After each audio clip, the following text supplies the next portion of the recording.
Hello, tech lovers! In today's video, we're going to help you troubleshoot an issue where your JBL Clip 4 won't turn on. We'll guide you through some practical steps to try and get your speaker working again. Let's start. Check the battery. Ensure your speaker's battery is charged. If you're unsure, plug in the charging cable and wait for a few minutes.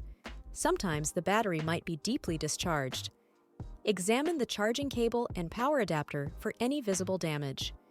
Use a different cable and adapter to rule out the possibility of faulty accessories. Ensure proper connection. Double-check that the charging cable is firmly connected to both the speaker and the power source. Make sure the power source itself is active. Perform a soft reset.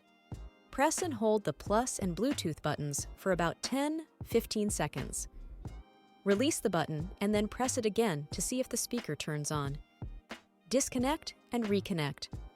Unplug the speaker from its power source and leave it disconnected for a few minutes. This can sometimes reset the power cycle. That wraps up our troubleshooting guide for when your JBL Clip 4 won't turn on. We hope one of these steps gets your speaker up and running again.